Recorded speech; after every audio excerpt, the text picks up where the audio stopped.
Welcome to Her Fantasy Football. You can hear us on Blog Talk Radio / Her Fantasy Football and on iTunes. Make sure to subscribe to us on herfantasyfootball.com. Also, you can chat with us on Twitter at Her Fantasy FB and on Facebook / Her Fantasy Football. I'm your host, Courtney Kirby, and I am here with my lovely sisters, Ashley Williams and Brandon Lee.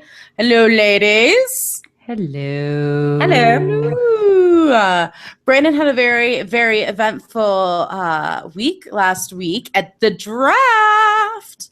I was there. Most people, yeah, and so was everyone else, I guess. I was to say, it looked like a rockin' party. Yeah. There were a lot of people there for SiriusXM, that is for sure. I was there repping Her Fantasy Football and then also Pro Football Focus. It was a lot of fun. We also, I got to do a show with the future Hall of Famer Torrey Holt of the greatest show on turf from the former St. Louis Rams, now Los Angeles Rams. With Kurt Warner, the glory days. That was such good times. He's really, really nice. He's actually going to have a show on SiriusXM Fantasy Sports Radio, the same radio station that we're on next season. I got to draft with Maurice Jones-Drew. That was crazy cool. And Adam Kaplan from ESPN and Mike Clay from ESPN, Jeff Ratcliffe from Pro Football Focus. They're just a whole menagerie of fantasy analysts, including Lisa Ann from Lisa Ann Does Fantasy. And she's always so fun. She says specifically hello to you ladies. She misses you and she hopes she sees you this season. So We miss you too. She's our favorite. Not that we have favorites, but we do. She'd be my Come on, if you listen to us, you know we have favorites. She would be my spirit animal if I was just slightly more interesting. if I was more interesting. If I was just a little bit more interesting, I feel like she'd be my spirit animal. Sure. She's too good for me. Too good. She's too good to be my spirit animal. That hit my funny bone. That's really funny. Yeah. Well, our last show, we talked about what we thought each team needed for the draft. We also picked our new teams that we will be covering for the 2017 year. And man, I've got some good ones. Nope, I don't. I still love the Browns, though. I was going through. I was like, "Wow, my teams are so good," and then I get to the Browns, and I was like, "There it is." The Browns are going to be good this year. Super Bowl champs, good draft. 2017. They had a pretty good draft. They started really strong. They had a great draft. They had a great free agency. Things are happening, you guys. Things are happening. So I'm okay. I think that might be one of your better teams, actually, Brandon. Super Bowl champs 2042. Could be. Mark it in the books. If we don't start off every season saying that the Cleveland Browns are gonna win the Super Bowl, it's not real. Her fantasy football should not exist then, because Cleveland Browns are gonna win it this year, guys. They're gonna win it. If the Dallas Cowboys don't win it, we're gonna jump into the NFC East teams and go over what they got out of the draft and what that means for your fantasy outlook this year before you draft your fantasy teams. So let's start off with those Dallas Cowboys. Ashley's new team. She gets the Dez. That's right. The Deserator. I'm trying to think if I've ever had the Cowboys. I'm not sure I have. I think Brandon gets them every Pretty year. I much. think I've had them once. Yeah. You've had them a Yeah. lot. Yeah. It's like, oh, the Cowboys. Well, if we look at it, they drafted 2 offensive players and 7 defensive players. So this isn't entirely all that surprising if we look at how the Cowboys ranked defensively and offensively in 2016. Now, the stats I'm going to state today whenever I make these kind of comments, these are from the football database, by the way. That is where I took the stats from. They take the basics into consideration, and that may vary slightly depending on what stats you look into, whether there's penalties and such involved. These are just the basics. But the Cowboys had the 5th best offense and 14th best defense in the league. So while both good, they could use a little bit more help on the defense. So these are overall projections again, and not fantasy centric. But again, they had more of a need defensively, and that is what they addressed in this draft. So if we look at the 2 players they did draft, we've got Ryan Switzer, who's practically a Cole Beasley mini-me, which would make Brennan really happy, because she loves Cole Beasley.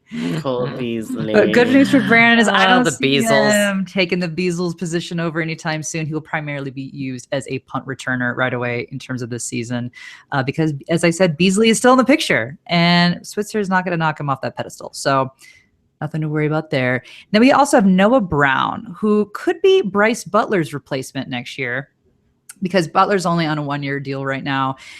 But he averaged 12.5 yards per reception last season. It had 7 touchdowns. So there is lots and lots of potential there. Keep him in mind for Dynasty. I'm not sure he's going to be utilized enough for you to roster him this year. But if you're in a Dynasty league, I think this guy could be huge. So huge. You know what else is huge? This whole like not going to the grocery store thing. that is I don't know if you huge. guys knew about that, but you can actually just get food delivered to your house. So HelloFresh is our choice when it comes to that. And quite frankly, they're amazing. So it's the best. And right now we're doing a promotion for $30 off your first week of deliveries. Visit HelloFresh.com and enter her FFB30 at the checkout. Her FFB30. And it's got great food, you guys. And everything's in there. It's all portion sized, ready for you. You're not wasting food. You know, I think we talked about it. It's like, man, you buy the whole packet of fresh parsley or, you know, those seasonings and you never use them all. At least I don't. No, I don't know, never. ladies. No. So this is wonderful. Everything comes just portion sized, just the way you need it. Well, yeah, like as you said, a dietitian also works with them. So that helps with the portion size and to make sure that it's actually healthy. And I just think it's the most efficient way to cook these days because I don't have to go to the grocery store and I don't have waste. There you go. I like it. And shout out to everyone on Twitter from our last show where we talked about the promo. And everyone made fun of me for not understanding roasting of vegetables. I don't understand how you didn't understand olive oil, Brandon. The basics of cooking. Oh my gosh. Let's put it this way. HelloFresh does make you better cook, though. If you're someone that's a little clueless like me, then you know what's so funny though? I am really good at following very complex recipes, but just like throwing something together, I can't do. And now HelloFresh has kind of helped me with that. You know, it's great because they help you just figure out just kind of the basics of cooking. I like it. Brandon one time thought she was making steak. She's like, gosh, it's white. Why is it white? It was pork. So don't you worry. Everything's labeled inside the box. You know what you're about And to my eat. husband came home and he goes, call poison control because I did medium rare. It was fine, but it was fine. Oh man. Again, for $30 off your first week of deliveries, visit HelloFresh.com and enter her FFB30 at checkout. Again, the promo code is her FFB30 to get $30 off your first week. Oh man, that's good stuff. The Giants, the draft. What more could they need? Well, the first round, the Giants took tight end Evan Engram from Ole Miss. He will probably get overdrafted because it's the Giants and East Coast bias and everything else. But frankly, there are just too many mouths to feed on this offense, and that continues to be the case here. Beckham, Marshall, Shepard. Also, they're going to have a running back, and I'm worried about him staying on the field because even though Engram is like considered a great talent, you know, he's being compared to kind of a tweener in between a wide receiver and tight end, like a Jimmy Graham type, but he can't block. And the problem is they have a bad offensive line and someone needs to block. Yep. Then brings me to the running back that they drafted, which is Wayne Gallum. He's a running back from Clemson. They took him in the 4th round. Now, Ezekiel Elliott was amazing last season, and he was taken in the 1st round. But Jordan Howard was the 2nd best running back that was a rookie last year, and he was a 5th round pick. And then it was Rob Kelly, and he was undrafted. So these late guys, don't get that in your head that with running backs, that's a huge deal. It isn't. It's all about opportunity. Wayne Gallum could get that opportunity because Paul Perkins didn't exactly step up last season. But part of the reason they didn't play Paul Perkins last season was because he was bad at pass protection. Well, guess what? So's Wayne Gallum. So I don't know what's going on here. You don't draft a Giants running back. That's what's going on here. I guess they want Eli to get murdered because they have offensive line issues, but they only drafted skill players that don't block. So of course, what did they do? They drafted a quarterback, Davis Webb from Cal. He's not going to have any fantasy relevance. I'm joking. I don't think that he's actually Eli's actually going to get run into the ground, although that's a possibility.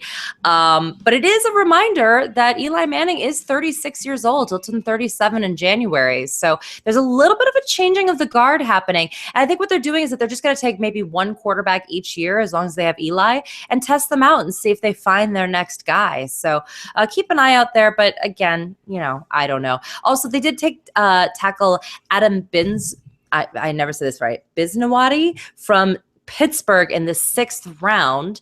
Other than that, though, again, they didn't really address that. And I don't know why, but all the other fantasy analysts on the planet seem to be excited for the Giants. So this is a little bit of a contrarian take.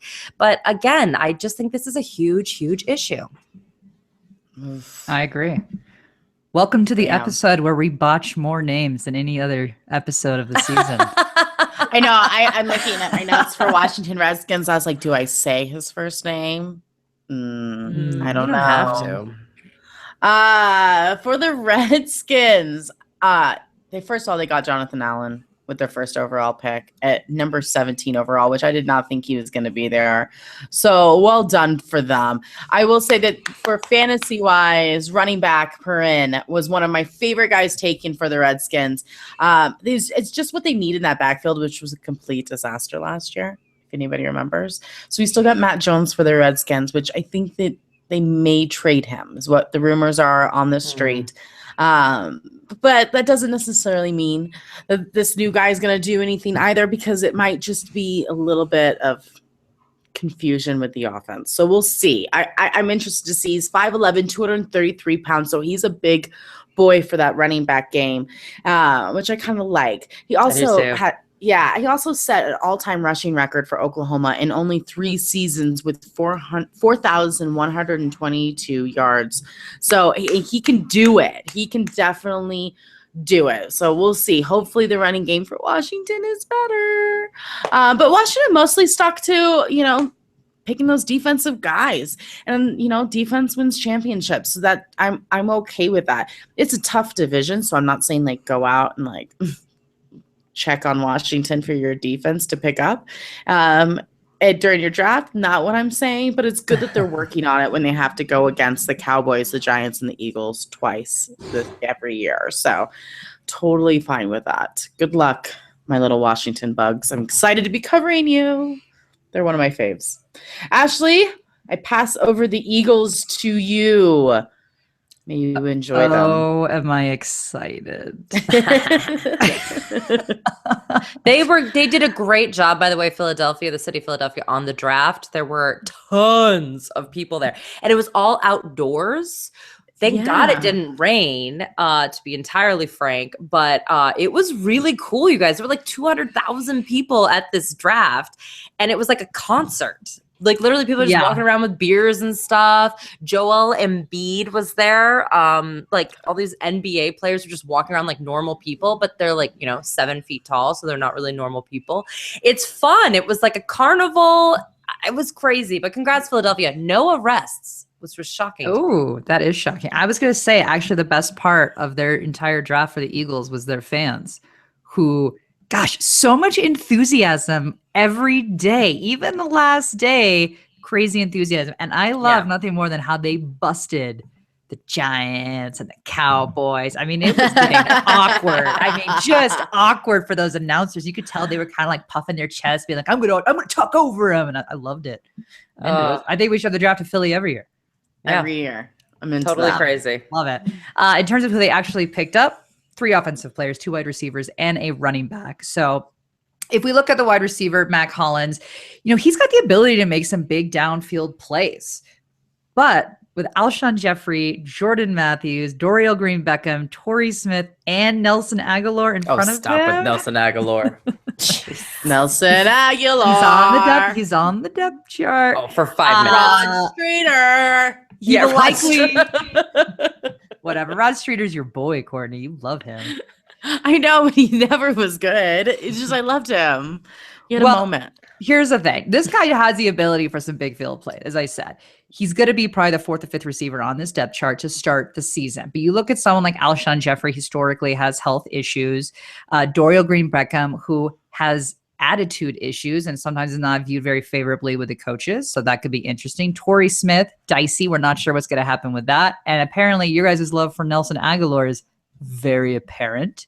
So there's a chance Matt Collins could do something at some point in time, but he's not someone that's worth drafting come your draft day, but somebody that you can definitely look out for. You will mainly see him on special teams.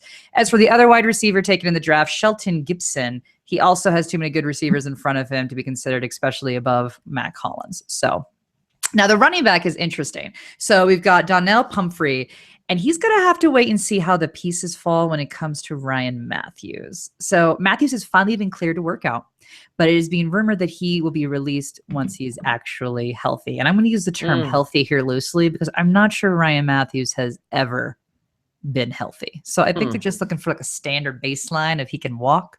And that's usually where he operates. So that would leave the job up for Darren Sproles, who is not an every down back, in my opinion, and Wendell Smallwood. I like Pumphrey, and I think that he will have an opportunity this year to show what he's got. The thought is that eventually he will replace Darren Sproles. It will not be this year. But again, it's going to be an interesting running back by committee situation where I do think he will get incorporated at some point in time. Boom. All right, let's move on to the NFC North teams, the Green Bay Packers, Brandon. All right, they made defense a priority, and all 4 of their top picks went to the defensive side of the ball, but they picked up 3 running backs, everybody. 3. Boom, boom, boom. And then they also cut Christian Michael and Don Jackson. So there's a complete changing of the guard there. So that is fantasy relevant. The most fantasy relevant of them all is Jamal Williams from Brigham Young University. Pro Football Focus compared him to Frank Gore. And you know, if you listen to the show, that we love Mr. 1,000 yards every season, Frank Gore. Yes, he is boring. He is not involved with the passing game, but he will consistently get you points, and he'll be an RB2 flex play for life. There's nothing wrong with that. Nothing wrong. And by the way, they don't need him in the passing game because they have Ty Montgomery for that, who now is officially a running back. So don't look for him on wide receivers. The team has officially shifted him to running back. But again, the guy only had he only had 10 carries one time all last regular season. So every other game, it was single-digit carries. That is just not a running back made. So they need Jamal Williams. That's great. Then they got Aaron Jones from the University of Texas, El Paso. He's the all-time leading rusher from the university. He's only 5'9", probably a Ty Montgomery backup. They compared him to Darren Sproles, which is great. And then they have Devontae Mays from Utah State in case Williams doesn't work out. He's a big guy like Williams, that bruiser type. They also got D'Angelo Yancey, a wide receiver from Purdue in the 5th round. A lot of mouths to feed there, you guys. And then their last pick in the 7th round was Malachi Dupree, wideout from LSU. There are a lot of targets here. I'm not interested in either of those wide receivers in redraft leagues, although I think Yancey might be okay in dynasty formats. And the good news is that they did get a center, Kofi Amichia from the University of Southern Florida. Boom. All right, the Detroit Lions. You know, there was nothing really sexy about the Lions draft. A lot of defensive guys. They needed a running back, and they didn't get one. So that kind of stinks. I thought they would have gone for a quarterback earlier than they did, but they didn't. I like their quarterback that they got. Brad Kaya? Mm-hmm. Sure. But I mean, I don't know. I feel like Detroit needs a lot of help. And I didn't really see it as much as I'd like. They got a wide receiver with their 96th overall pick. Which is fine. He probably will end up being the wide receiver 3 at some point, but I would have liked to see more. I need more. I don't know how much longer Matthew Stafford's really going to be able to fake it. You know? It's like they finally caught out with Jay Cutler. Not comparing Matthew Stafford to Jay Cutler. I was like, that's doesn't have the bold. attitude. He doesn't have the attitude, but he does struggle. He does have moments of just like, pure defeat, and you feel bad for him. It's not like Cutler where you just like, God, I hate you. Work already. He's working. He's just sad because it's not working. So I just feel like Detroit might have another rough season. coming up here, especially with nobody in the backfield that can stay healthy and work together. So we'll see. But this might be one of my favorite teams because I'll just be like, Golden Tate, moving on. Isn't it crazy that Amir Abdullah is someone we have to draft in fantasy? It's crazy. It's absolutely crazy to me. I mean, it's just like, really? Out of all the teams that needed running backs, I would have put Detroit on the top of the list. But no. At least for depth. Depth right. for sure. Because of injuries. Anything. Yeah, well, we'll see. Minnesota Vikings, they just lost their AP. What did they do with their life? Ho, ho, ho! Vikings! I usually do not start off with non-fantasy relevant players, which I'm sure Brandon and Courtney are going to laugh and say, Ashley, you always talk about non-relevant fantasy players come this show. But I will add that they picked up Pat Elflein, who is a center and can play both guards as well. The offensive line was so piss poor with the Vikings. This was so necessary. So in order for any player to be fantasy relevant on this team, the O-line personnel is by far the biggest news for this team in the draft because they had to address this issue for you to even look at anyone. I'd agree with that. On Slightly fantasy relevant, Ashley. Slightly. Thank you. I mean, it was big news. So as we know, Latavius Murray is part of this team. There is no timetable for his return. So what does that mean in terms of Dalvin Cook, who was drafted as a running back? He is first-round talent, but he fell to the second, which means this was a fantastic steal for the Vikings. He fell because of off-field issues. There's been a couple of these guys in the draft with off-field issues per every year, but they were able to get some really good value because of that. I think that he will eventually anymore. Sorry. Yeah, well, we already knew that. But I think he's going to replace McKinnon at some point in time. He's got more raw talent. And as long as he doesn't run into any of these off-field issues, I think by the probably mid-season, he will be the guy. He is hard to tackle. He's incredibly fast. And he is very, very capable of big yardage plays. I'm talking 70-plus yards. He did about 4 or 5 each season in 2016 and 2015. So this guy is available for massive plays. So I think he could actually be huge for this team. We just have to see how it's going to fall into that running back by committee with Latavius Murray. So we're going to have to wait a little bit to see that through OTAs. Rodney Adams and Stacy Coley, they're 2 wide receivers. They're only going to be doing kickoff basically duty for the whole season. And they did add Bucky Hodges, who is a tight end. So I think what they're going to use him for is basically a mismatch in the red zone. He's basically going to be a decoy because he's going to play second fiddle to Kyle Rudolph. But it's always good to have the possibility of a 2 tight end set. Nothing I would get too concerned with. And we got to figure out what's happening with these quarterbacks because we got to know who's going to throw to them. Looks like Sam Bradford. They did not extend the 5th-year option on Bridgewater. We're not sure if Bridgewater is even going to play in 2017. So, again, we're going to have to really watch this team to see how this chemistry is developing. Boom, boom, boom. Talk about quarterbacks. We got the Chicago Bears. Oh, man. Talk about the weirdest thing that happened ever. Second pick of the draft. Second pick. Straight up lost their minds and traded the farm to move up 1 spot because San Francisco tried to bluff, basically, and say they were interested in Trubisky. It's brilliant. Hell of a draft for John Lynch. If we're going to give anybody applause here, making John Lynch, first year as your GM, the Niners. Not a boy. Way to move, man. Way to move. We didn't take risks. I couldn't believe it. Also, reportedly, John Fox heard about this moments before it happened. Well, coaches don't matter during drafts usually, so whatever. Get over it, Fox. That's part of the game. It's part of the game. So obviously they have Mitchell Trubisky, quarterback from the University of North Carolina. I don't have a huge problem with him personally. I do have a problem with them giving up their 3rd pick of the first round, 67th pick, the 111th pick, and their 2018 third rounder to go up 1 spot to get him. It's not like they made a big leap. I mean, it's one thing to give that up if you make a big leap. You moved up 1 spot. Anyway. And you only have 1 year of college film to look at to base this decision off of, too. It's my favorite. It was crazy. And they had just given Mike Lennon this contract, right? And Mike crazy. Lennon actually reportedly said he, quote, felt cheated on when he saw it. And I'm like, yeah, it's Jameis Winston all over again. It's like this guy just can't get away from these first round picks. So I think they're actually probably going to start with Mike Lennon, though. I think this might be a Jared Goff situation where they start with someone else and then work them in if they are failing, which they probably will because they're the Bears and they have a tough roster issue in general in life. They also picked up tight end Adam Sheehan from Ashland. He's going to learn under veteran Zach Miller. And Zach Miller is one of those guys that always has injury issues, but he's actually incredibly sound in terms of mechanics. He's good at everything. And the thing is that Adam Sheehan is known as like a good pass protector or a good pass catcher, but not a good blocker. So he's going to have to improve in that. But yeah, so I think this is actually a good position for him. I wouldn't put him in redraft leagues, but I think he's huge in dynasty leagues. Actually, I think he could be a steal for you late. They will lean on the tight end eventually.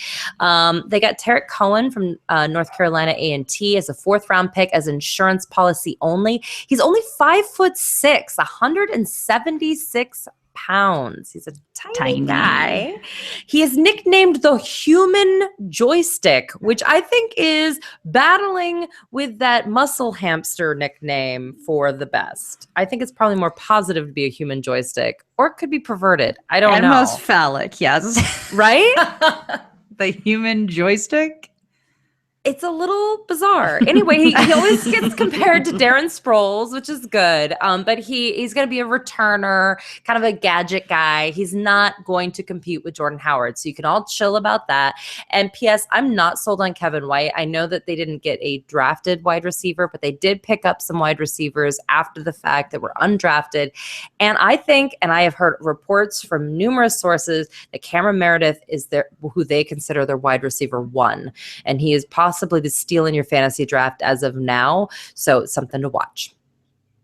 Boom. All right, the NFC South teams. We got the Tampa Bay Buccaneers. Slow clap. Slow clap. Bucks. They only had 6 picks in the 2017 draft, and they had one of the best drafts this year, I have to say. I mean, this offense is completely stacked. So before draft, let's just say, we have Mike Evans and Deshaun Jackson on the same team. Okay, that's pretty good. Then they pick up this guy, Chris Godwin, who is awesome, 6'1", 209. He did well in the combine. He has really great tape. He looks like he is probably NFL ready right now. But the biggest pickup for the Tampa Bay Buccaneers was their first pick of the draft, which I just love. Excuse me, the phone's ringing. Hello? Is that OJ Howard calling me? OJ, still going. Is it OJ Howard you're thinking of? Hello. Anyways, OJ Howard, the 19th pick overall. He's a tight end, and I just love the tight end went off that early, and it's just so good. And he's going to be fantastic for this team. You can't forget that they have Cameron Brate still, which they've had for 3 years, and Cameron Brate has done better every single year they have incorporated him. But there's no harm in having 2 tight ends. And Howard is really good at blocking, which I love. I think that's huge for a tight end. He doesn't have a lot of experience catching, but he's good at what he does have. So I think Howard's going to be huge for the Tampa Bay Buccaneers. I think when we look back, the best Gronkowski-Hernandez duo ever. I think, that could be possible here with 3 great wide receivers. So I just love everything they did. And then they also got a running back with the 162nd overall pick. So they're looking good. They're looking really good. This is a team that you're probably going to have to pay a little higher price for all of them when it comes to your fantasy draft, and it might be worth it. So, all right, Brandon, the Atlanta Falcons. Well, the Falcons took defensive end Takaris McKinley in the first round and the 26th pick. And the only reason I'm going to bring this up is because he dropped the F-bomb on television live. Oh my God, it was amazing. Love it. And then he famously now said, "Find me later," which may be my new favorite thing. It's almost like Marshawn Lynch. I'm just here so I don't get fined. that is what I love is he's already got fines on the mind. But anyway, they're not going to fine him because the NFL made a human decision there, and they're going to cut him some slack. But interestingly, I mean, he's talking about his dead grandma, so it's like, how do you? Yeah. He's also Really? a Carolina Panthers fan and loves ramen and flight attendants. I encourage you, go on NFL.com and check out some of these videos where they're like, 5 things you want to know. He's like, yeah, I love, you know, when a flight attendant talks to me, I just can't talk back or something. And I'm like, which editor funny. thought this was a good thing to put in there? But yeah, so he wants a deal with ramen though, and I think that'd be really funny. Also, they took running back Brian Hill from Wyoming in the 5th. Wyoming had a ton of people go into the NFL, not just in the draft, but a huge percentage of the undrafted free agents that got signed after the fact are from Wyoming. Check out this school, you guys, for next year's prospects. Very interesting. Brian Hill is just going to be a backup, obviously, because they have Devontae Freeman and Tevin Coleman, but they're trying to negotiate both of their contracts, and I'm under the impression that they're going to sign Devontae Freeman, but maybe not Tevin Coleman. He was kind of a Kyle Shanahan guy, so that's something to watch. And then tight end Eric Subert from Drake is in the 5th. He's going to be a backup. Don't worry. Austin Hooper is going to be the guy. He was a great rookie last year. Don't worry about him, and I think Hooper is still a steal for you in your fantasy drafts towards the end. Oh, I had sneezers. no. Ashley. I was like, what happened? She muted herself to not hear a Excuse me. sneeze. Yes, I did. That just is perfect to go straight into the New Orleans Saints, Ashley. So the Saints only drafted 2 offensive players, which is not surprising as they had considered statistically the best offense last year. So not surprising that they only addressed that with 2 players. Now, I have to admit, AP is a Saint.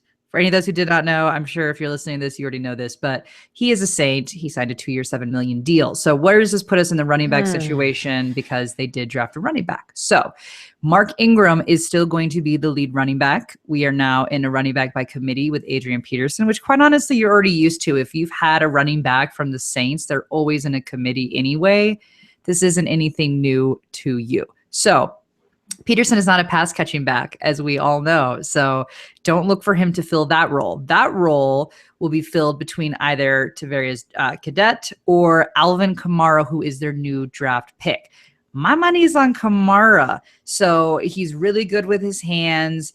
And I think they need to fill that. They need to fill that role. And he's a little bit more agile and multifaceted than Cadet. So I think we're all putting a lot of stock into AP, hoping AP is going to do well. But if we look at the last 2 seasons, he didn't do well. So Kamara might actually get more play than we're thinking. So someone to definitely look at. So to sum it up, you got Kamara and Cadet vying for that 3rd down position. AP and Ingram are going to be in a committee. That pretty much sums that up. And all I can say is that AP better not mess with what's going on with Drew Brees and that they try to change that entire offensive scheme to fit AP's running style, because I don't want to see any changes to what the Saints are doing. Courtney's on mute still. She's talking and on mute. You know what? Not really. Not really. I'm sorry, I have the sneezes today. The Carolina Panthers. Let's see here. They kind of got some guys kind of okay.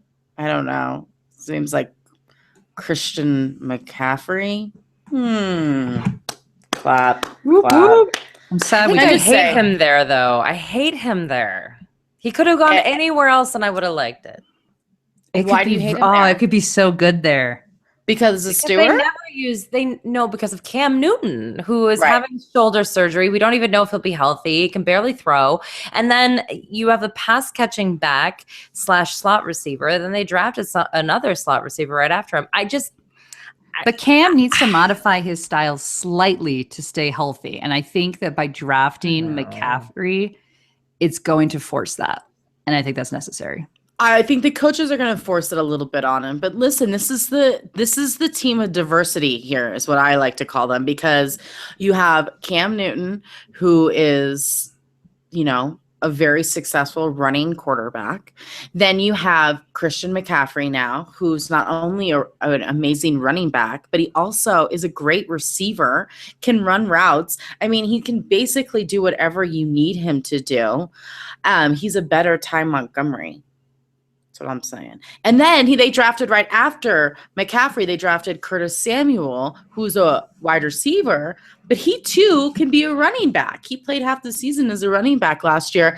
So, I mean, this is a team that they can plug and play.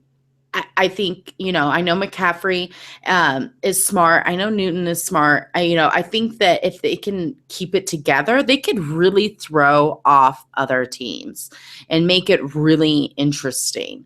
Their other wide receivers aren't necessarily the smartest, but so they're going to have to, kind of catch up. But this could be I kind of like this. I mean, they do still have Jonathan Stewart, which is great because he's just going to wear the other team out too.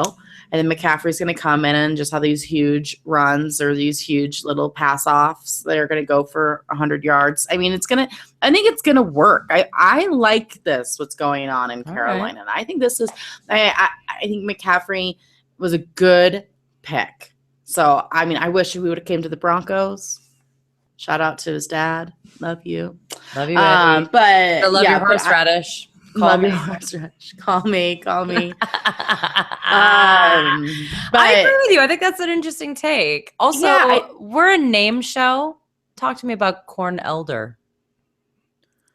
Corn Elder. Yes. I'm sad he's a cornerback because I'm not going to be saying his name too much, but hopefully he's like really good and makes like big plays. So like I'd be like, oh, I don't know if you want to play this wide receiver because he's playing Corn Elder. Right? I thought of you immediately when I saw him get drafted to the Panthers. I was like, oh, Corey's going to love that. Well, I also have Harrison Butker, the kicker. Mm-hmm. The kicker Butker. I just, that's perfect too. But really, Carolina gets an A+ in their draft for me. Names alone, they get an A+. All right, let's move on to the NFC West teams, the Seattle Seahawks, Ashley. So Marshawn Lynch's rights were headed to Oakland Raiders. Already happened. They got a 6th-round pick in 2018, a 5th-round pick from the Raiders in 2018 as well. So I'm just super excited to see him as a Raider. I think it's great he's back in the league. But that brings us to the running back situation here in Seattle with who is left. So I do also want to mention that Ethan Pocic, I'm sure I butchered that. I apologize to you, Ethan, fine sir. He's an offensive lineman that was drafted. This is important because we've got some really kind of ho-hum running backs, in my opinion. I'm not really super jazzed about any of these running backs. I think the fact that they're going to strengthen their O-line will make me a little bit more intrigued. But you've got players like Eddie Lacy, Thomas Rawls, CJ Prosise, Alex Collins. We got Pope in the mix. And now we just drafted Christopher Carson. So he might struggle to even make the team because this team has got such depth in the running back position, yet none of them really had great seasons last year. So it's going to be interesting to see who kind of steps up. So he's going to have a hard time even making the team, unfortunately. As Brandon said, you can't rule out these guys that are drafted super late or the undrafted free agents, but this is a tough team that I think they've got too much talent that they have to look at for them to really consider this guy, to be honest with you.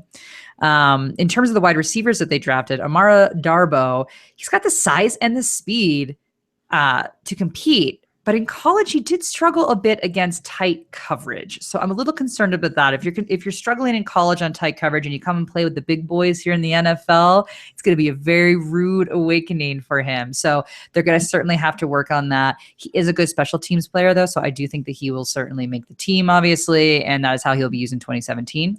But if you've got Baldwin, Kearse, Lockett, and Richardson, who I'm always excited for, just hope he can stay healthy in front of him, it doesn't look super promising for him. Nor the other wide receiver drafted, David Moore. All right, we have the Los Angeles Rams. Tell me they drafted a wide receiver. Well, believe it or not, there might be some fantasy relevance to this team, you guys. Hey.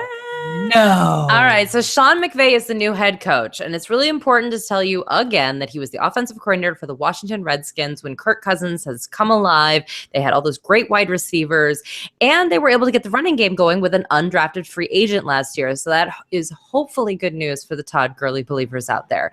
Either way, it's definitely going to be a step up from Jeff Fisher. God love your mustache. But let's move on from you. The first pick was in the second round, actually, because of the Jared Goff moving up last season. And they went with Gerald Everett, tight end from South Alabama. He forced 24 missed tackles in 2016, which was 9 more tackles than the second best tight end, which is crazy. He also led in 2015 with 22 missed tackles. That means that he's generating yards, generating touchdowns all on his own, which is great.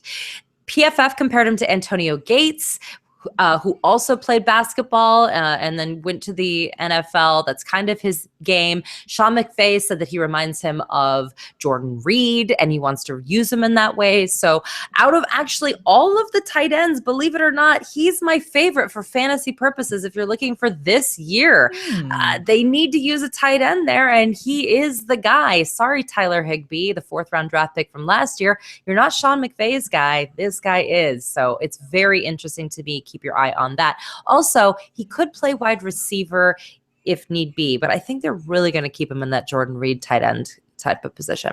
Round 3, they went with Cooper Kupp. He's from Eastern Washington. He's a great route runner. He set a ton of records in school. He primarily plays the slot receiver. He's quick. He's smart. Both his father and grandfather played in the NFL. A lot of good stuff going on with him. So that's actually a pretty decent pick as well. In the 4th round, they selected wide receiver Josh Reynolds from Texas A&M. He's a vertical threat. They compare him to Marvin Jones, which, little dicey, let's not lie, in terms of fantasy production. But they need someone to take the lid off the defense there in Los Angeles. By the way, I cover both Los Angeles teams, so it's a little confusing. But there are 2 now, which is crazy.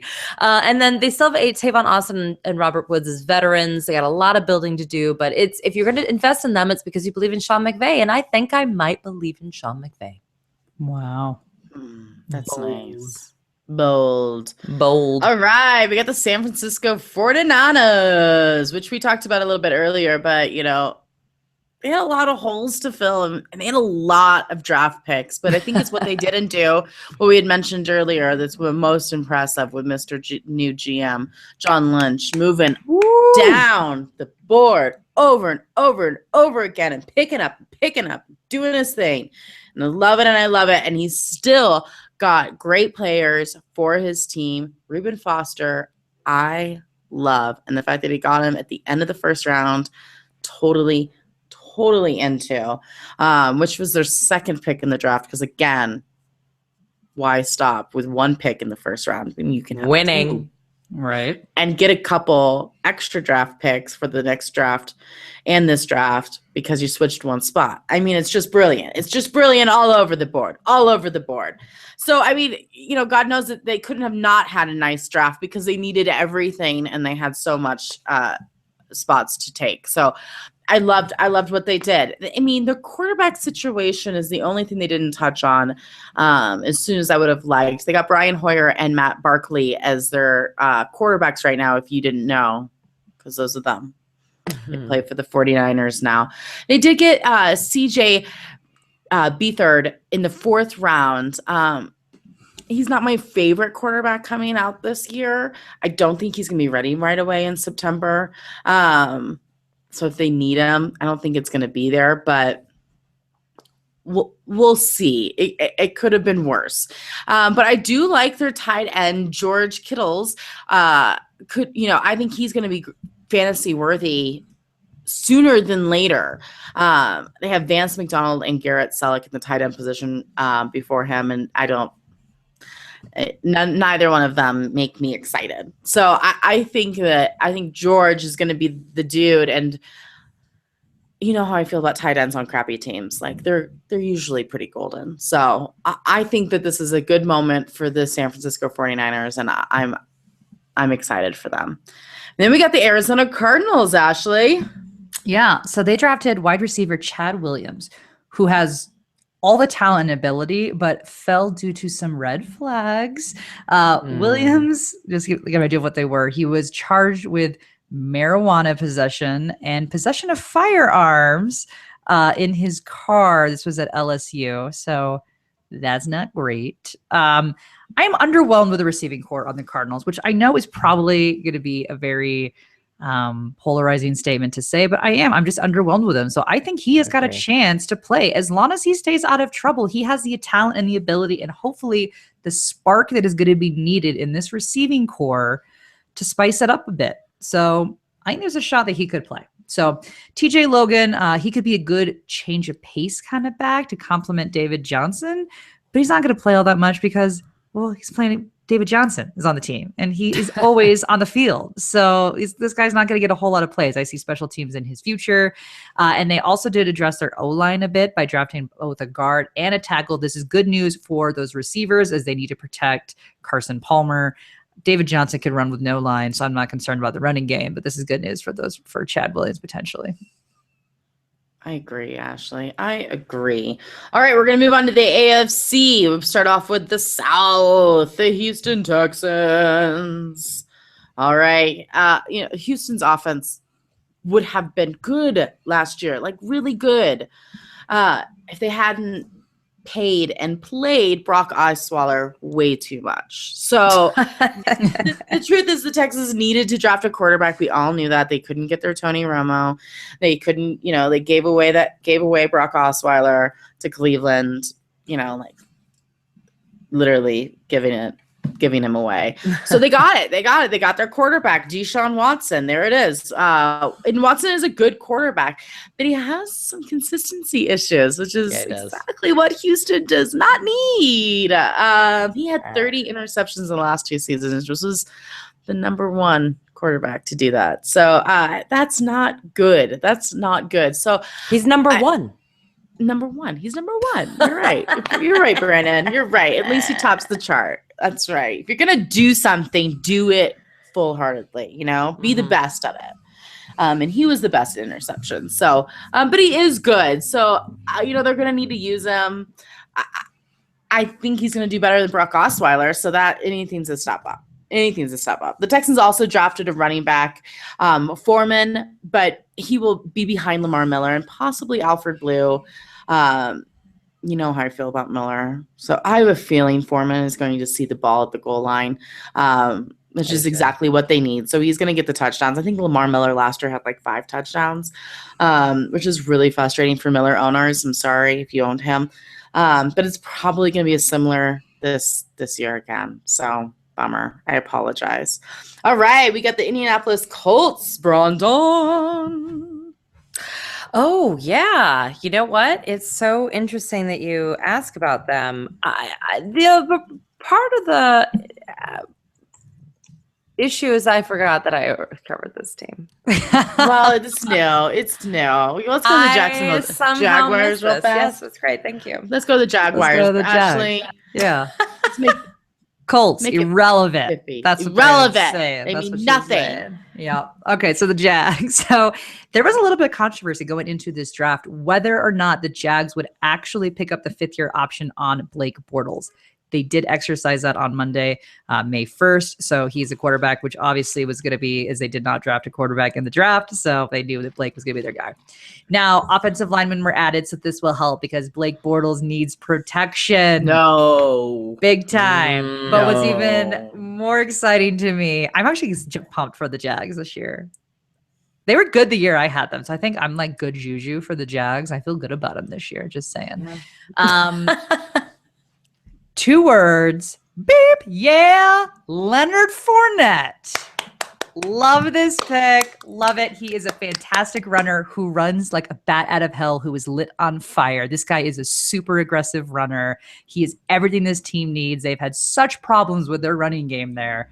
They need to establish the run to give Blake Bortles any possibility of hope to have a decent year. So I love that they did add wide receiver D.D. Westbrook. He's explosive. He is fast. He adds depth to this team. He did drop in the draft a bit due to off-field issues, and he was actually kicked out of an interview during the scouting combine for being unprepared. So that's not great. You better come prepared with the NFL. But I will say this, with Tom Coughlin, just looking at his angry red face, if that doesn't scare you into preparing, I don't know what will.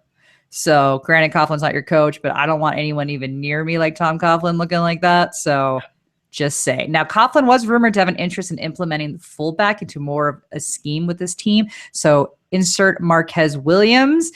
They can use all the help they can get in the backfield, and that's just going to help Leonard Fournette out. So bring back the fullback, bring back the Jags. I am feeling good about them. I think a fullback with Leonard Fournette would be sexy too. It is Give him sexy. more. You know what we're gonna bring back, Ashley? We're gonna bring back the Colts. Let's bring back the Colts. Right The here. good news is that, first of all, they got one of the best defensive picks of the whole draft, the first round. They got Malik Hooker, a safety from Ohio State, because everyone was going after offensive players.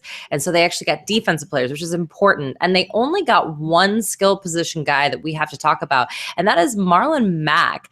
Everyone thought that they were going to take a running back early, and they kept wondering, because Frank Gore, God love him, but mid-30s like me. And all we're saying is at some certain point, it's just too much.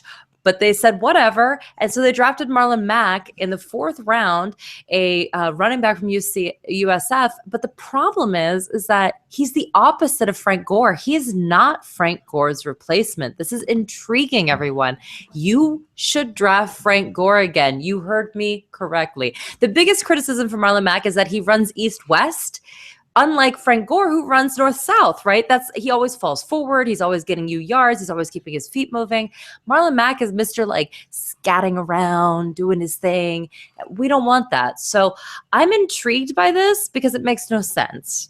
But other than that, this draft had nothing to do with your fantasy teams, which is weird because Philip Dorsett, I'm not quite sure he's good. They don't have a replacement for him. They don't have a replacement for Frank Gore.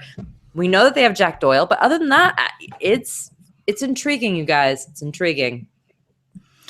All So right, the Colts Tennessee- are fantasy irrelevant. We could have skipped over them entirely. Well, no, they have Andrew Luck, so they're never fantasy relevant. But in I the know, draft, yes. Irrelevant. Yes. Andrew Luck, T.Y. Yeah, People. they're okay. By the way, did you see They're T.Y. okay. Hilton's kid?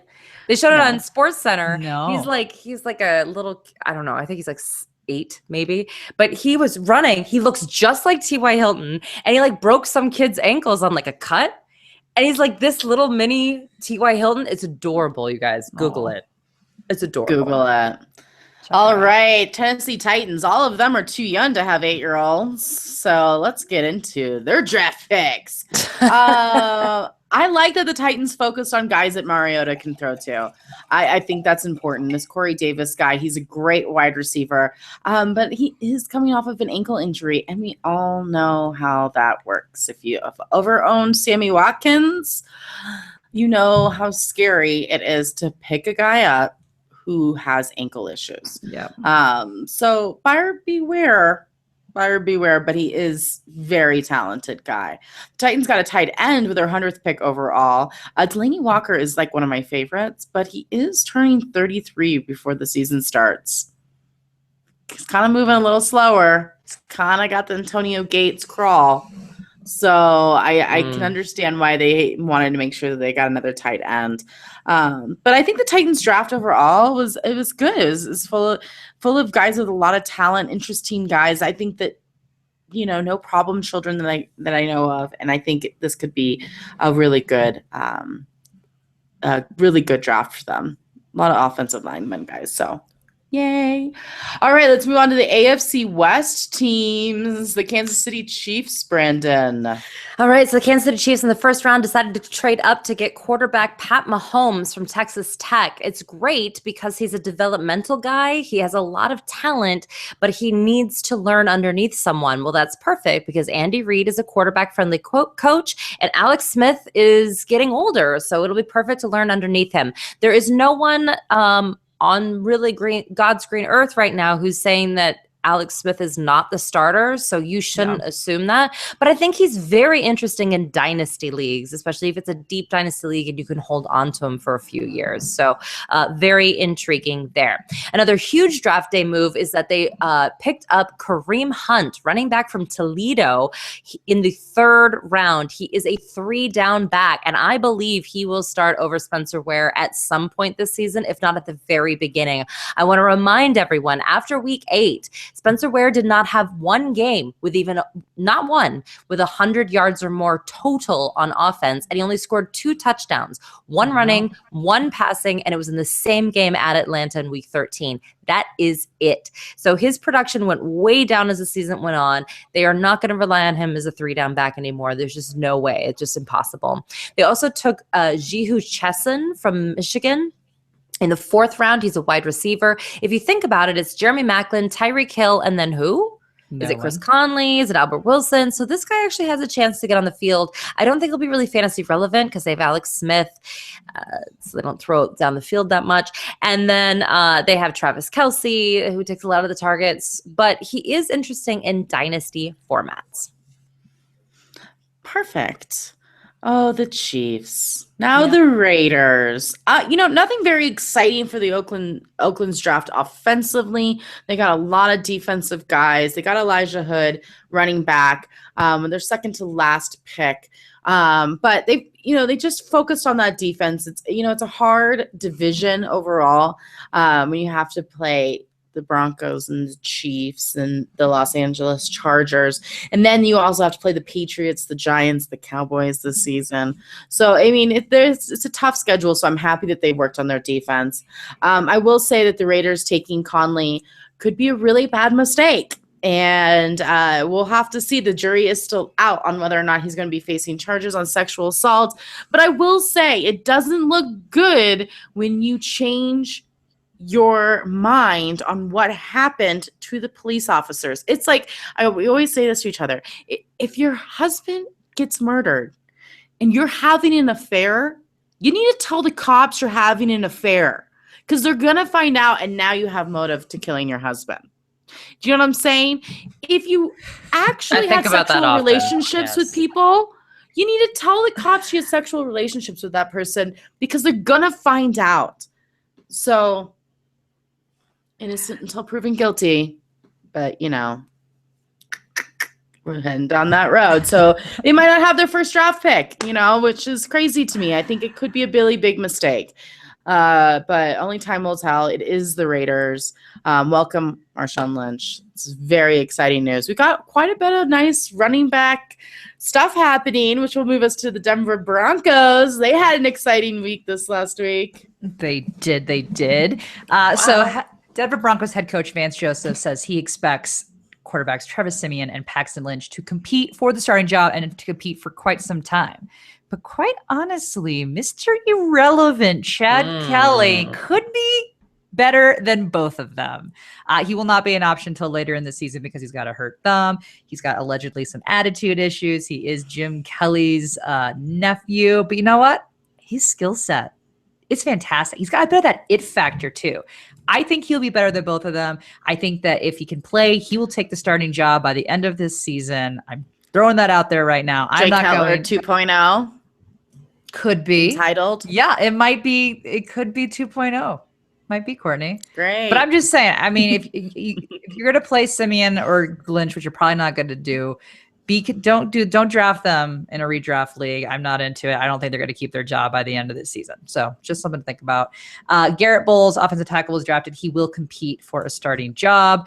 Wide receiver Carlos Henderson. He had a fantastic year last year, but this is yet again another player that only has 1 year of college film for us to look at under his belt. So he needs to improve his route running. But he might be the replacement in the slot that Sanders is looking for. Emmanuel Sanders does not want to be the slot receiver anymore. And so Carlos Henderson could step in and fill that role to some extent. And Jamal Charles signed a 1-year deal with the Broncos, $3.75 million. I'm super excited for this. I'm more excited for this than I think the AP pick. I think this is a better pick than the Saints picked with AP, just saying. I would expect a running back by committee with Anderson. Anderson will take the lead. Charles, I think, is going to be able to put some big plays. But the Broncos did draft D'Angelo Henderson because they needed a little bit of depth here. And he could actually be a really productive back in the NFL if he is given the chance to do so. But when you're behind Anderson and Charles and Booker, I'm not sure how many opportunities you are actually going to get this season. But I do think long-term, Dynasty, Henderson could be an interesting option. Also, tight end Jake Butt was drafted. I like this pick a lot. Again, he may not be ready for the first season, but I think that he could actually get used, and he's an interesting pick for me out of all the tight ends in this draft. Obviously not OJ Howard per se, but I think he's towards the top of the list for me. Also, how many people are going to be named I like big butts and I cannot lie in your fantasy league? Yeah. I'm a butt guy. Yeah. I'm a butt guy. So many butt Dress up as jokes. Jeff Butt. So many butt things. I love that Every Jamal butt name. Charles said he's always wanted to be a Denver Bronco since he was a little boy. And I just love that. It wasn't about the money. It was about retiring as a Denver Bronco.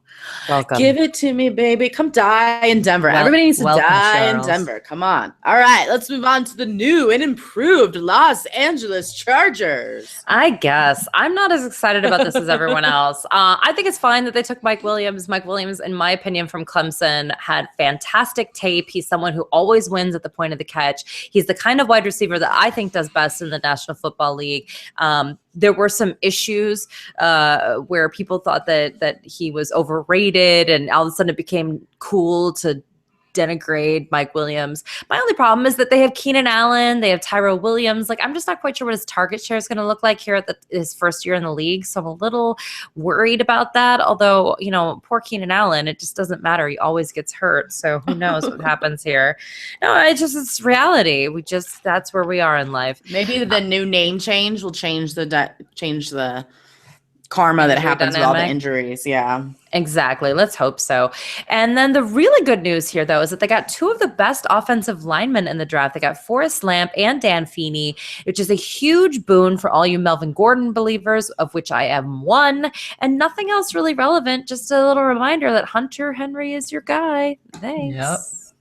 Sign me up. Sign me up. All right. We got the AFC North teams, the Baltimore Ravens. Well, the only offensive players that were drafted were two offensive linemen. So nothing fantasy-wise to talk about other than maybe Flacco's face will not be permanently in the turf all season long. Fingers crossed. Poor Flacco. Poor Flacco. We got the Pittsburgh Steelers. All right. So in the first round, they took TJ Watt, who's the third Watt brother to enter the National Football League. Woo! Be original, people. It's unbelievable.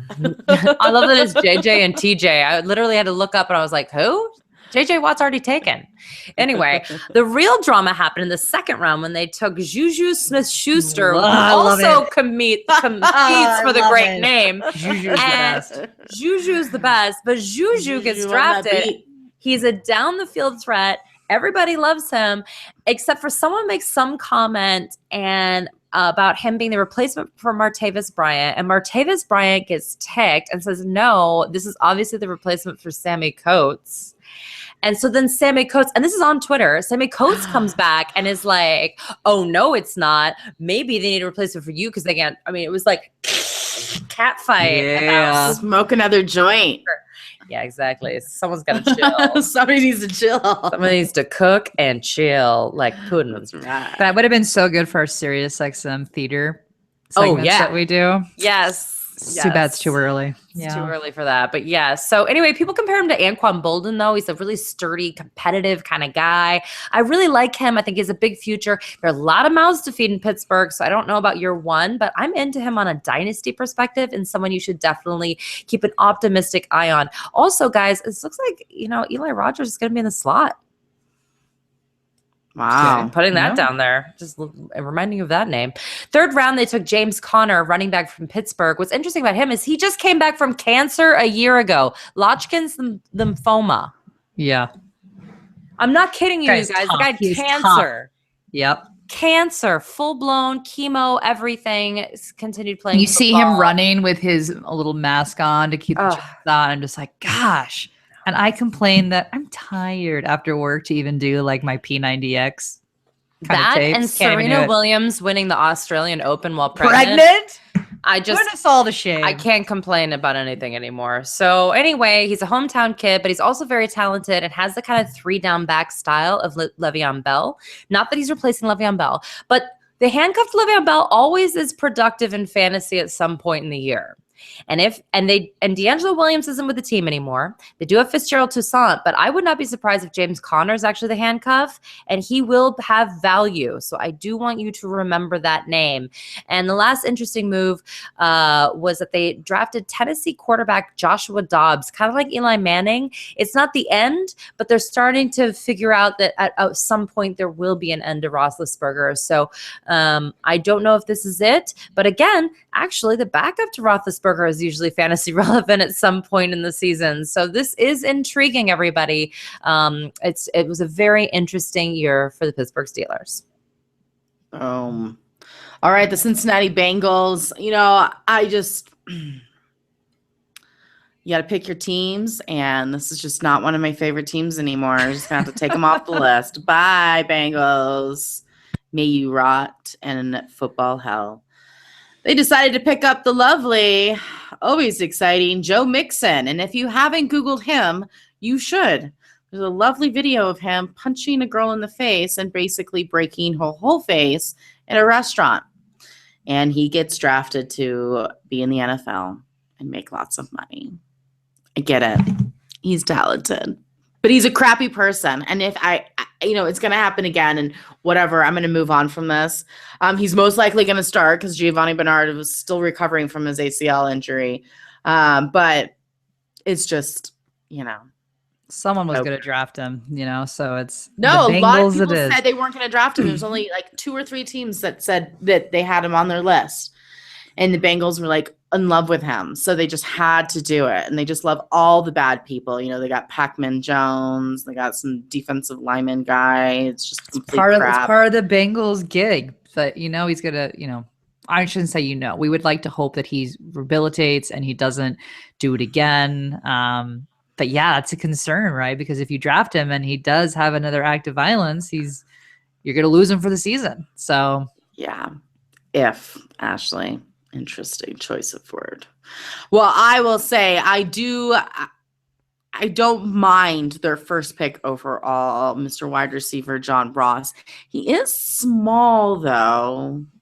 And he does have some serious injuries history. It was just not great, including an ACL tear and a shoulder surgery that he's still recovering from. So, but he is really fast. So it's possible that he's going to be exactly what they need in Cincinnati with AJ Green. They did lose their other 2 wide receivers. So I think that could be a good pickup for him. Hopefully he thickens himself up a little bit for the NFL so he can, be a successful NFL player. But no disrespect to John Ross. I'm sorry. You had to be drafted with that guy. So we'll move on to the Cleveland Browns. Yeah, so unfortunately, Brandon has to step out to do an interview with SiriusXM. She may or may not be back, depending on how long we are. So I'm going to go ahead and talk about the Browns for her. She actually was saying, "Don't kill me. I actually liked what the Browns did in the draft."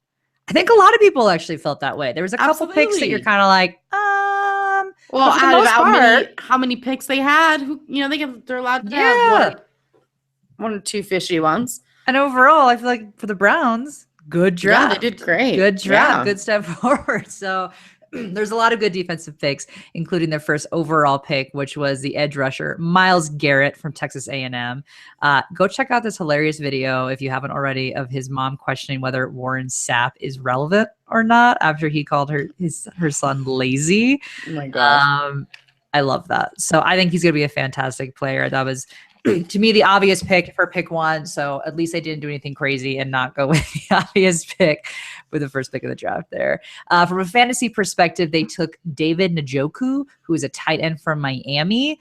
Also in the first round, he is only 20 years old, but he's 6'4", 246 pounds. And as Courtney will say, this guy can actually block, which is crazy to think that being able to block as a tight end is becoming more and more of a rarity.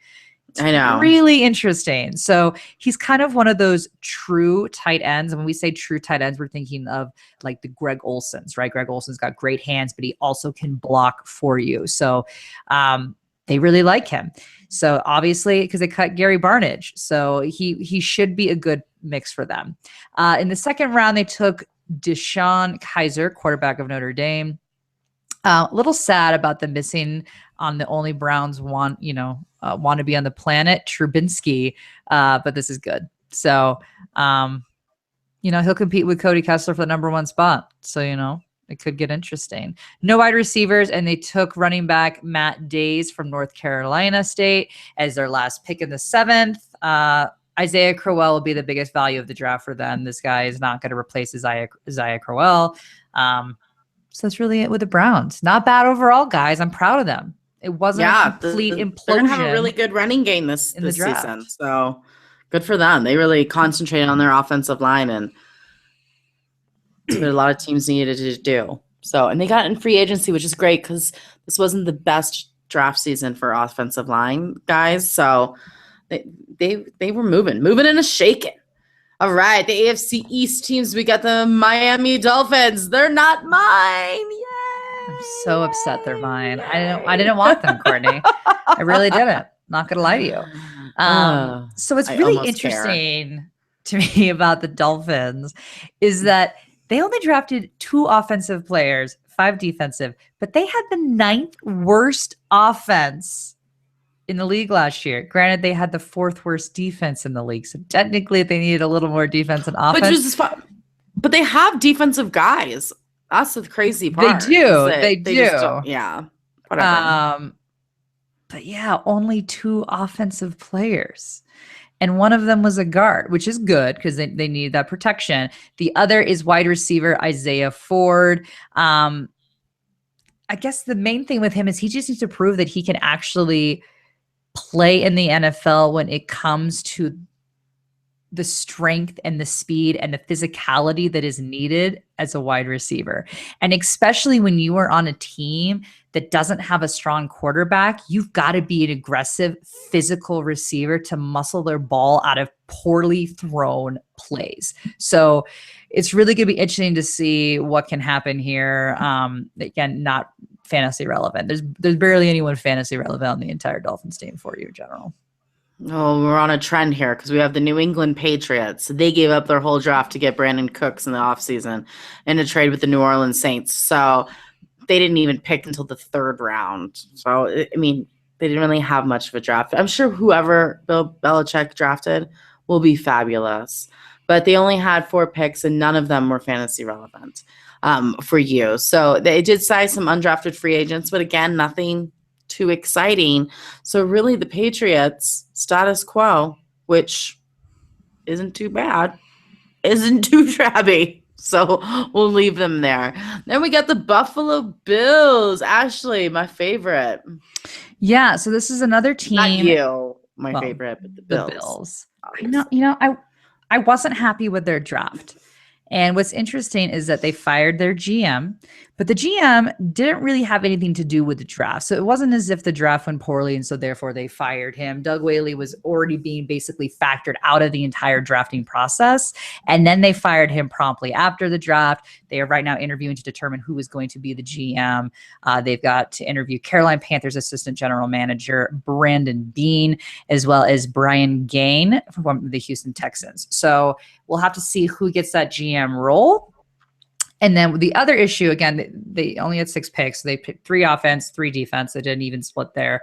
But the quarterback situation is up in the air as well. So Tyrod Taylor apparently is not going to be handed the starting quarterback job, and he's going to have to earn it. Now, granted, this is the status quo that every coach says when he comes, they got to earn their spot, yada, yada, yada.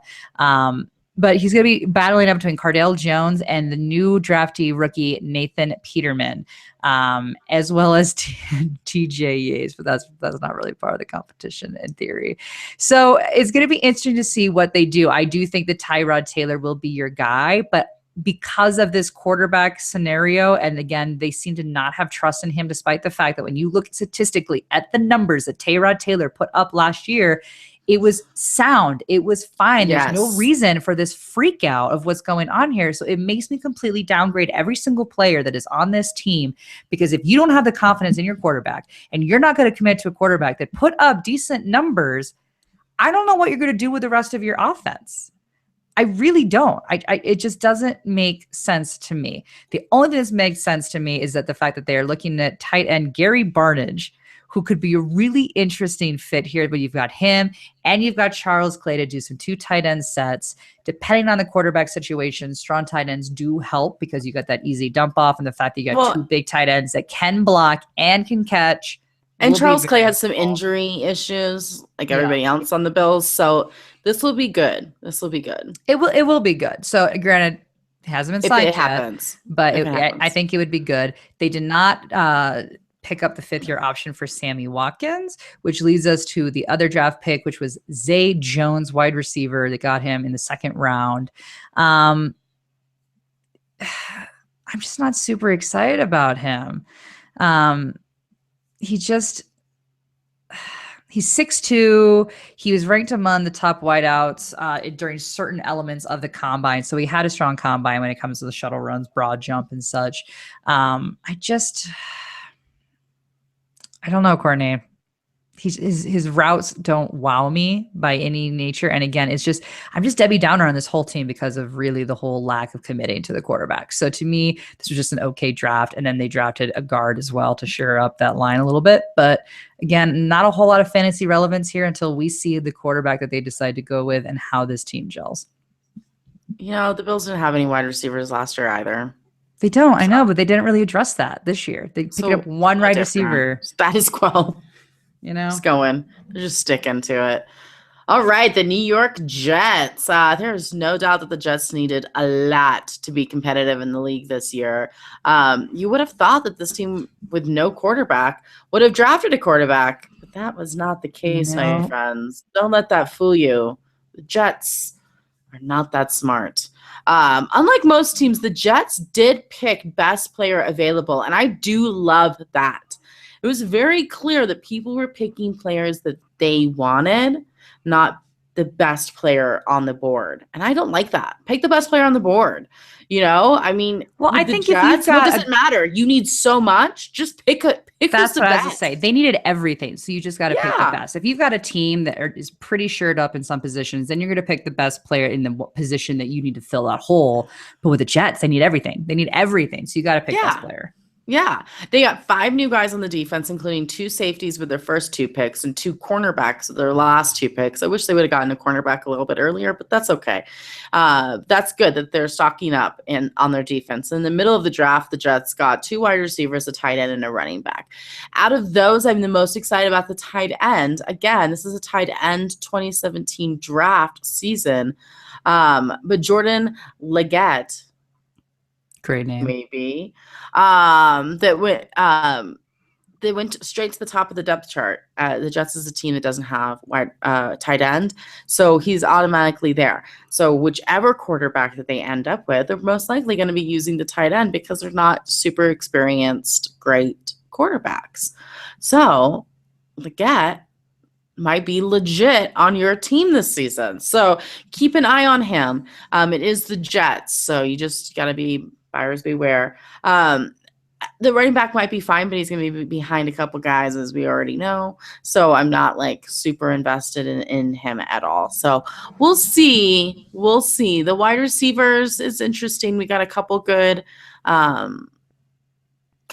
guys, but that's the only position that they actually have a couple players in. Yeah. So we'll see if Enunwa comes back this season. I hope so. I liked Enunwa. He had moments of real just be more consistent. Yeah, consistency. But it's the Jets. It's not what you get from the Jets. Come on. There's only so much you can ask for. That's right. That's right. They got Decker. That's about it. Well, that's it for our show. That is our draft wrap-up show. Happy May. Happy Cinco de Mayo in a couple days. Enjoy yourself. Be safe. No drinking and driving, please. Also, thanks again to our sponsor, HelloFresh.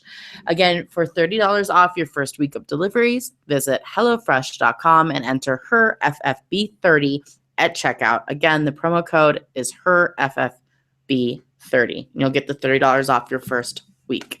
So wonderful, wonderful. We'll be back here shortly in a couple weeks to talk more football. It's never too early to start thinking about fantasy, people. Fantasy football is all season, every season. So you can just keep going. Just keep going. It might be spring, but it's fall somewhere. No, that doesn't work. No, it's not really. Well, no, not 5 o'clock. It's 5 o'clock somewhere. It doesn't really there. work with seasons, but you get my point. You get my point. You can always study for fantasy football. Ask my husband. He's been doing his mock drafts like clockwork every day, every position of the draft. You know, it's never too soon to start. All right, you guys, that is the end of our show. We will talk to you soon. Keep it real. And remember, no more faking it.